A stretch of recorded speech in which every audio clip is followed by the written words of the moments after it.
This car is so rare throughout the world that it's a unicorn to even see it. So there is a fourth car that I bought, and it's ta-da! Silvia, Nissan S110. Was it the fire burning in me? All of the noise turned into choirs of harmony. Left me with the pieces of forever that you broke. But since you left me alone, I've been high.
Alright, update time. I'm in the fourth purchase. This is the Nissan Silvia S110, S11 basically lah.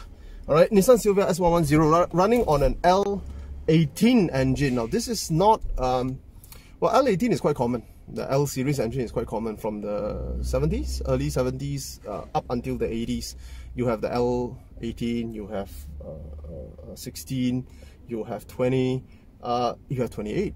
Those are inline 6 if I'm not mistaken. 24, those are inline 6 found in the Z, the Nissan Fairlady series. Now this is an inline 4 L18, but it's not any L18, it's the fuel injection version, which is probably the last version of the L engine, but it's also the first Nissan car to be fuel injected, so it's quite a bit of a reputation here.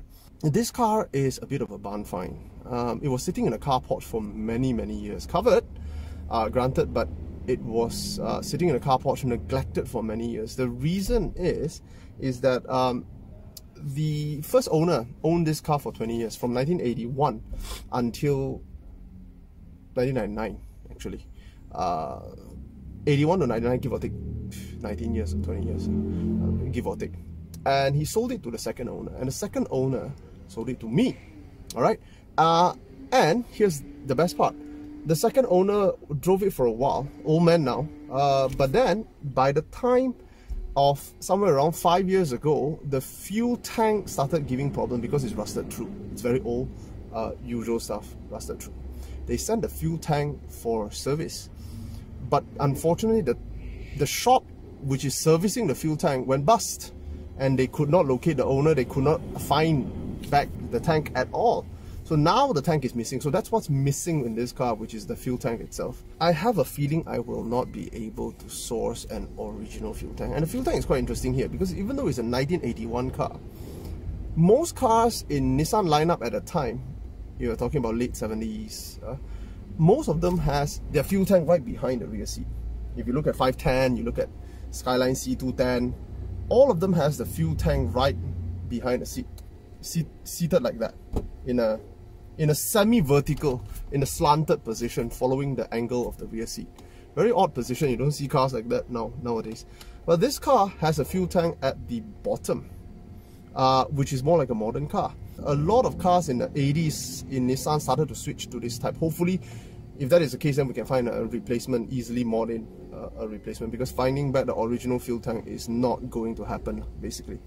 Parts for this car is rare. This car is so rare throughout the world that it's a unicorn to even see it. If you watch Wasabi car, you know that he's only seen 3 times in Japan. Not even a single one of them was a Gazelle, which is this. This is basically the liftback version. Nissan S110 up until S13 of Silvia, there is always a parallel model. You have the coupe, and then you have the liftback. So S13 you have the coupe, which is Silvia. You have the liftback, which is called 180SX or 200SX or 240SX, depending on where you are from. This version is the same. There is a 180SX version, and then there is a Silvia. This is technically not the Silvia. This is actually technically is a 180SX. The higher trim one, they call it the Gazelle. I don't think this is a Gazelle trim, to be fair. I think it is technically a 180SX. It's quite a rare find. It's an amazing find. It's a Barnfind. And very, very happy with this car. And it's in amazing condition. The car has not been molested at all after all these years. It's amazing. Now, of course, there are some signs of wear, but this is considered like no wear. The level of wear is just unbelievable. It's like the car was not used, heavily used at all. This car also means a lot to me because actually my first car was a Silvia. I bought my first car in the UK actually, which is like for £200. That was a Toyota Carina. We'll get there. I didn't even tell my parents about it. That was a Toyota Carina, £200. I just get it on the road. I was studying there and I got a car. I'm the hero of the world at that time. But the first car that I bought with my money coming back to Malaysia when I started working, the first car was actually an S15 Silvia. You might be thinking, my goodness, S15, but mind you, I got my unit at 100,000 ringgit unregistered. I'm not kidding you, at that time, you literally can find unregistered Silvia S15 for 100,000 ringgit, and that's what I got. Most of my peers are buying Vios for 85, 90,000 and whatnot. I went for a Silvia because I'm crazy about cars, and I'm a Nissan head. My father had passed me a Zafiro, and he also drove a Zafiro A31. His one is a RB25 turbo. Mine was converted into RB20 turbo. So I've been a Nissan boy all this while, from the moment I started driving a Toyota Corolla SEG, this is a 101, E101, AE101, up until the Zafiros. Then I bought my own car, the Silvia. I have always been in love with Nissan. I've owned other Nissans after that. I've owned the 350Z for a few years. I love that car. Great car, amazing car. A little bit on the heavy side, but you know, it's like a GT sports car. I've loved them. I've loved every Nissan I've owned. So buying this means a lot to me because it's like coming home to my first Silvia. It's just that this is the grandfather, great-grandfather. Wait, the father, the grandfather, the great-great-grandfather, the great-great-grandfather of the S15 Silvia. And you still see some signs of the Silvia lineage and heritage in this, or should I say that this Silvia's lineage is still found in S15. So for example, that little bulge here in the S chassis, you find them in S chassis, you find them in Zafiro, which is a lengthened S chassis. You find a bulge on the passenger side right here, and it's still there. It's amazing. How long has it been? But of course, the latest Silvia is independent rear suspension. This is running on the Dion tube, not fully independent. Nonetheless, it's a very old car. Well, yeah, this is my crown jewel, man. My crown jewel purchase in this bout of purchase. Right, so let's look at this car a little bit. So first off with this car is everything is original. You see the dashboard. When you see a cover for the dashboard, generally that means there's a crack lah. And lo and behold, there's a crack here. Other places, I don't think so. So it's only here. Unavoidable, but I'll live with it because finding this dashboard replacement is harder than finding needle in a haystack. That is the original steering. Amazing stuff, right? This gearbox, this 5-speeder is a little bit interesting. Reason why is because you look at the mechanical action of the gearbox. 1, 2, 3, 4, 5. Now it's very unlike a Toyota of its contemporary, like for example the Celica. They are very wishy-washy, but also at the same time this is very different from Nissan of that period of its contemporary as well. So for example, you take a late 70s early 80s C210 Skyline, we call it the Skyline, or the 180K here, Datsun 180K.